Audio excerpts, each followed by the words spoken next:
Bill's guest tonight, Todd Rundgren, Proops, Gloria Allred, and Kirby Wilbur.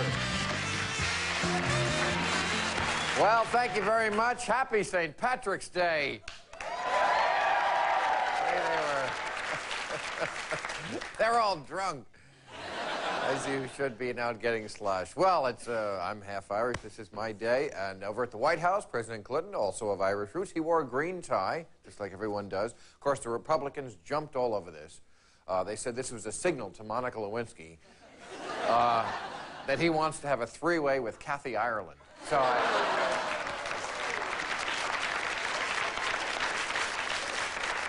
no, President Clinton does see his roots back there in Ireland, and it was a typical day for that at the White House. He urged an intern named Erin to go braless.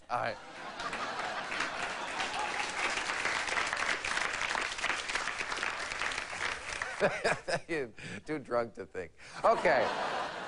Actually, the country that President Clinton is having trouble with, not Ireland, China. He is being criticized, of course, about our missile technology going over there to the Red Chinese, and presidential hopeful McCain of Arizona stepped up his criticism yesterday and said that Clinton's China policy was spasmodic, vacillating, and reactive, to which Dan Quayle said, "I fold."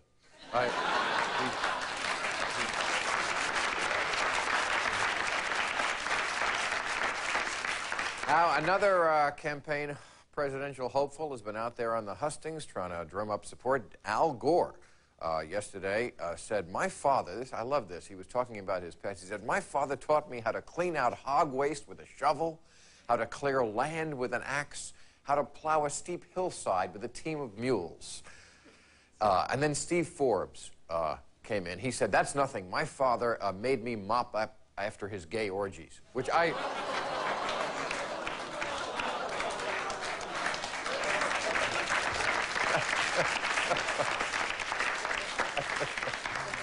oohing into applause. Did you notice that? Is oohing.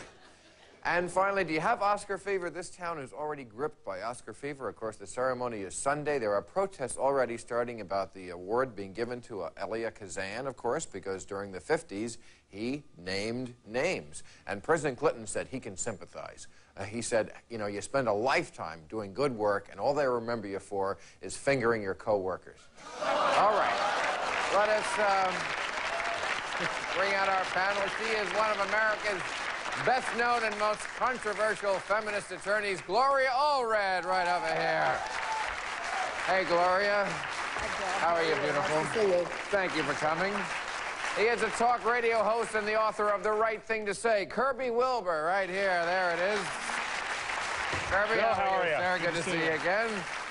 He's on Whose Line Is It Anyway? Wednesdays at 9:30 here on ABC, and Versus coming soon to Comedy Central, my old network. Proops. Greg. Hey, love your show. Thanks for coming here. He's an innovative singer, songwriter, and producer. He's on tour with Ringo Starr, and his website is tr-tr- whatever it is. It's Todd Rundgren. I don't know. I'm not good. Subtitles, of course. I'm not good with the computers that you young people are into. With the damn .coms okay. and your... Well, listen, there's a good issue here for you, Gloria. It was in the paper last week in Iowa. They have a new bill that wants to limit the length of the time a divorcee would have to pay alimony. And I'll bet you that rings some bells with people. Now, I know you make your living partly from making, you know, men pay to have women go away. Isn't this, my question is, isn't this a good thing for feminists? I mean, isn't it more of along the feminist line to say, you know what, we're not dependent creatures, and we don't need your money our whole life. Why should someone who considers themselves an equal, as women certainly should and do, need to have the support of a man their whole life just because they were married to him at one time? Well, actually, Bill, most women don't get alimony. Most women don't even seek to get spousal support, which is what it's called these days. Oh, come on. No, they don't. Very few women ever are awarded it anymore. But for those who need it, under certain circumstances, they should be able to have it. For example, in a long-term marriage. Or if a woman has been working inside of the home, taking care of the children, she hasn't worked outside of the home in a paid job, she doesn't have the skills to support herself. The ones I read about are like Jerry Hall, married to Mick Jagger, you know, she picked him up when he was practically on the street. And now she wants half of his income for the rest of her life. That's the kind of ones that we read about in the... Why shouldn't she get half his income, you know? I mean, she gave him her life. She had kids with him and stuff like that. She didn't give him her life. She had a career, he had a career. They came together, they split apart. Why should... It's extortion. It's pure and simple extortion. Yeah, but he didn't honor his marriage vows and whatnot, you know? Why shouldn't he have to pay for that, you know? And most guys never cough up anyway. So you should have to pay money for your moral indiscretions. That's It's interesting. really Well, why not should there be a extortion. law anyway? Why don't you just leave it to the discretion of the judge? Gloria's right. I think a woman who spent 25 years raising kids with no job skills is a different case than a Jerry Hall. And why can't we trust the judges to come up with a settlement that's fair rather than legislate everything and put it in stone? What this bill wants to do is make a 10-year limit. And I think 10 years is enough. How about after about year 7, look for a job? Well, you know, it really depends. It really depends on the circumstances. Some women, for example, may be in a car accident or get cancer, or maybe they're still raising young children at that point. Maybe they've got 5 kids and they can't work outside the home and take care of those children Well, by definition, also you inside couldn't the be home. raising young children after 10 years because they wouldn't be young 10 Well, years. no, but If no, they were might be. 1 at They the might time of be. the divorce, they'd be 11 after 10 years. 1 and 10 is Kirby, 11, I Bill. can't do that kind of math. I know you can't. That's why I'm here, Bill. Really what it is an economic cushion. It's like a safety net until such time as she can be employed outside of the home. And I think that mothers who have devoted their lives to their families I'm not should talking be about able what to get happens after assistance. divorce. I'm talking what happens before marriage. You know, if the prevailing trend is to make this a financial commitment as well as a commitment in terms of raising children, which I think is the only really important commitment. I don't see why people get married otherwise. Well, the whole... I think Americans, they fall in love and they make a total commitment, which includes sharing resources. If the husband's the breadwinner, the woman stays home. If that's the decision, the woman stays home and puts her financial future in the hands of that husband.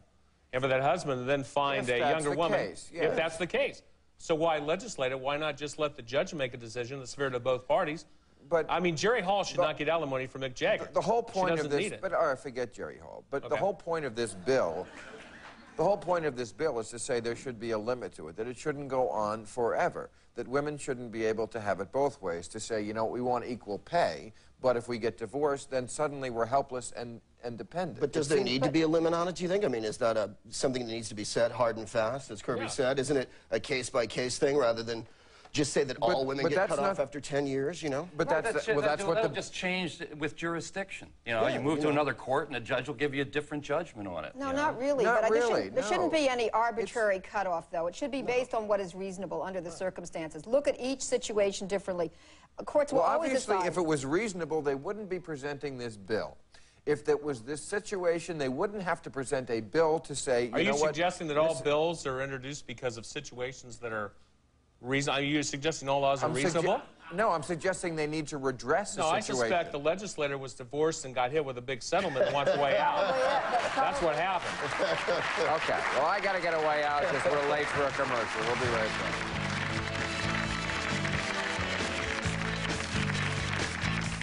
Next will be Florence Henderson, Roger Ebert, Nigel Innes, and our Portland citizen, Colin Bowe.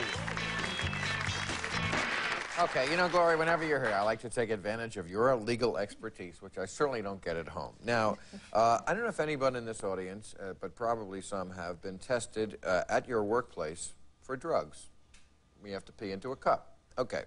There's a young man in South Carolina named Kenneth Curtis who is testing this. He thinks that employee drug testing is unfair, it violates privacy, and it's hard to aim. So he has set up a website where people can buy his clean urine. And operators are standing by. That's his personal clean urine? His personal clean urine. God, he's got to have a bladder, really. You know. He drinks a lot of water. Well, and no bitter aftertaste. That's right. Settle. Settle. Sorry. Anyway, that's what the issue is. Yeah. I think that's allowing fraud to be committed. I think it should be a crime to do that. I'll tell you why. Because sometimes urine tests are used for employment such as for aircraft pilots, for railroad engineers, for bus drivers. Now, would you want to have a bus driver hired who couldn't pass a drug test, but who had, instead of giving an honest urine test, I should say, used this other guy's clean urine to deceive his employer, and then he's in the bus or the plane, and you become a victim or a casualty of it? That wouldn't be right. Maybe it shouldn't be a crime to sell it. It should be a crime to use it. I mean, remember, Gandhi used to drink urine, and who knows? Gandhi, yes, he used to drink his own urine. It's a Hindu thing. Yeah. So it shouldn't necessarily be a crime to sell it, but I think it should be a crime to use it, because I think you're right. So it's they fraud. don't eat steak and when they you drink take urine. that's right. Right. Figure it out. Boy, that is a new Delhi. That's very deep. Criminalize urine, only criminals will have urine. That's right. But the point being that it is fraud, because when I take your urine test, if you want to come to work for me, I'm assuming what's in that cup is yours. And that it's not is fraud, and you should be fired. But why should we test anybody? Isn't that a worse violation? You're right. Absolutely not. I don't want my bus driver. Why not? Because there are certain jobs and positions where I think it's important if you know whether or not they're a drug user or not. And there's other issues other than the employment area where it comes up too. For example, sometimes in child custody battles, the court orders random drug testing to see whether that parent is on cocaine or heroin or other drugs. But doesn't it create probable cause where there is none? Isn't that a worse threat to our Constitution and our way of life? You're right. I don't want... Thank you. It's a simple-minded approach to addressing the problem anyway. I mean, here you take people who never have had any drugs, but they're going to be part of the testing program anyway, and they have to go through the most humiliating procedure in order to do their job, even if they've never taken any drugs. They have to go pee in a cup. Going to pee in a cup? They have to go pee in a cup. You don't have a right to that job. If you don't want to work for somebody who offers a drug test, don't go to work for them. What if the only way they could? What if the only way they could figure out whether you were taking drugs is to stick a swab up? You know, is that not humiliating? You know, it is humiliating. Depends whether it's done on TV or not. Well, I agree. You know, do you really think how can you require that people? I think drug testing in general is a complete invasion of everyone's privacy. I think a private employer has the right to require that. Yeah, but I think they have to be more sophisticated. More sophisticated way of figuring out a blood test. That's certainly more sophisticated, but it doesn't measure anybody's performance at their job. Right, and they don't test politicians. You want your airline pilot. You want your airline pilot to be a regular user of cocaine. What if he flies better on cocaine? Yeah, flies without wings and plane better than cocaine. You're just making an assumption everyone acts the same on cocaine. I'd be in favor of Instead, he has 8 cups of coffee. Testing politicians, that would be fine. They don't test everyone. There's always the argument that it's airline pilots and doctors, but they don't test politicians, and there's a lot of people you really shouldn't test, you know, and I just feel like it's a complete invasion of everyone's privacy, as much as asking people what they eat or what they have sex with. But you see, you're assuming that there are rights involved here. You don't have a right to a job with a private company. Exactly. You might have a case when you talk about government requiring it, because that could be a violation of rights, but you don't have a right to work for politically incorrect. But wait a minute, it shouldn't be a urine test for every kind of job. In other words, I don't think a secretary should have to submit to a urine test in order to get a job, or a factory worker. I think there really should be a public safety. You're assuming that safety is more important than the spirit on which this country was founded. I think if the Founding Fathers knew that we were doing things like asking you to pee into a cup, it would depress them to a point where they couldn't bang their slave. Well, I think rights, I think rights have to be balanced. Of course it would. No, because they were talking about government, you think not that's the spirit sector. of America? Pee into a cup. Let's see what's going on. Freak. Yeah. Let's see what's going on with you before we have any evidence. It's one thing if an employee screws up, and then you got to go, okay. Oh, I see.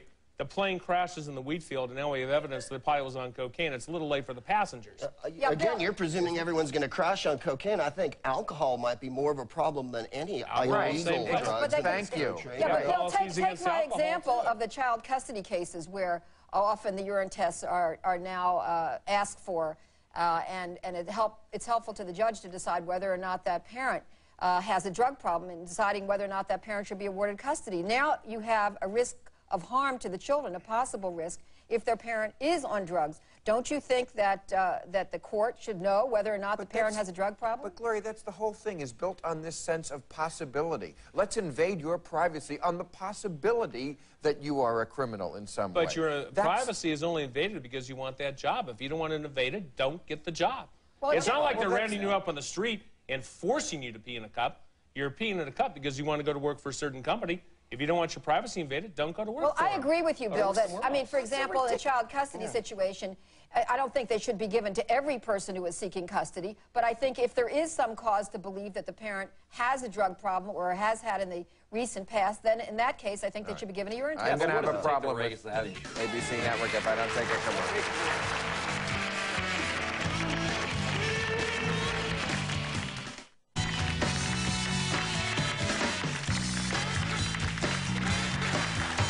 All right, talking about the law, I want to know what you think, all of you, but especially you, Gloria, about this creative sentencing that is going on. Every week in the paper I read about a judge who doesn't mete out justice in the traditional way, but it's kind of like open mic night. He thinks of something absolutely cute and devilish.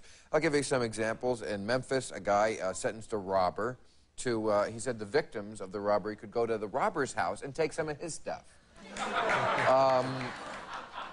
In North Carolina, a judge sentenced this couple to watch the movie Mississippi Burning because they were racist in his view, and I'm sure they were what they did. In California, a burglar had to wear a T-shirt that said, "I'm a convicted felon." You'll love this. A judge in Colorado sentenced violators of the noise ordinance to listen to music they hate. They had to sit there and listen to Wayne Newton and Yanni. I know it sounds cute. It's funny, but do we really want judges who are auteurs? Isn't this wrong? Isn't a judge supposed to just be a kind of a strict, serious man and not somebody who's replacing the law with this kind of crap? Well, I think it depends on what the sentence is, and then generally this is given as a condition of probation. In other words, if they want probation instead of having to serve some hard time in custody, then that goes along with it. But hard time is the point. Well, in some cases, but, you know, there's not enough space in jails and in prisons, and so for nonviolent offenders, sometimes for first-time offenders, they will do this. It really depends on what it is. Now, there was one case in which a judge sentenced a woman to have a Norplant implant, so she couldn't have any more children. That, I think, was not a reasonable condition or probation, but I kind of like the idea of having a batterer who's beaten his wife have to stand on the City Hall steps and acknowledge that he's done it and apologize to her. I like that. There's an element of shame that I think is lacking in society today, where people used to be ashamed of their behavior, and they think they can get away with a lot now. And I think some of these things, like wearing the T-shirts and having to be publicly identified, may bring back some of that shame, which inhibits that kind of behavior. Well, I think that depends who it is, whether they have the capacity for shame in the first place. And some don't, you're right. Well, I think that's wildly puritanical. It's like making people wear a scarlet A on their chest. It goes back to the day when we had witch trials and things like that. Wearing a sign around your neck is like completely Orwellian and having to confess on TV. Secondly, Yanni and having to listen to it is unconstitutional because it's cruel and unusual. And I do think it's kind of frivolous of judges to do that, in my estimation. I think they're there to mete out the law and whatnot, and making racists watch Mississippi Burning is giving them a night off at home to laugh. Well, you know, but I think it can, you know, there can be an educational sentence as well. For example, there was a sentence in which a slumlord was sentenced to living in his own slum building as a tenant for a long period of time. So he had to live with the roach-infested conditions. He had to live with the leaky toilets and no heat. And so I think that can be educational for him to know in the future those aren't the kinds of living conditions that any human being should be subjected Certainly, to. but like that case you were referring to before where the woman had the implant to prevent her from having children, that smacks of Nazi Germany. Oh, no question. And well, that's why it's unreasonable and wrong. Yeah. But if the judge has a first-time offender or a young kid in front of him, and he's convinced he took a wrong turn, putting him in jail will not really do any good. Having to go out and clean up the sidewalk, let's say with a shirt saying, you know, I stole a watch from my neighbor, if that instills some sense of shame and responsibility, I'd rather do that first time than put him in jail, where we know what he's going to come out like after he goes to jail. Kirby, I think that's...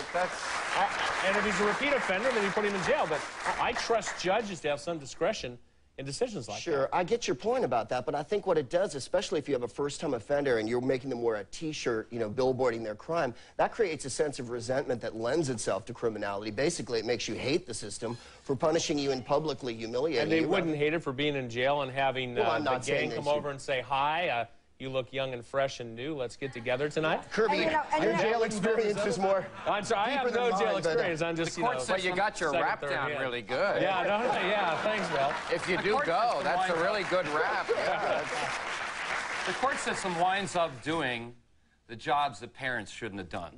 And so if they're going to have to do what parents didn't do, and in some cases it involves creativity. Point one. Point two is, tie it back to our previous argument, we have jails too full of people who actually haven't conducted any real criminal behavior against anybody else. Absolutely, yeah. They consume drugs, and they wind up in jail. All they're doing is messing with their own mental furniture, and somehow they wind up in jail. And we've got thousands and thousands of people clogging up the legal system. Yeah, but there are certain people there. Yeah. That's different than... I have to take a commercial. We'll be back.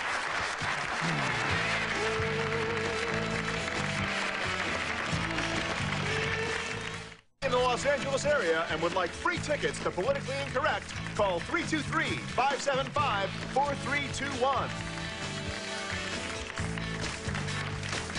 All right, join me this Sunday for the Politically Incorrect after party right after the Oscars. Tomorrow's guests are Portland citizen Colin Bowe, Niger Innes, Roger Ebert, and Florence Henderson.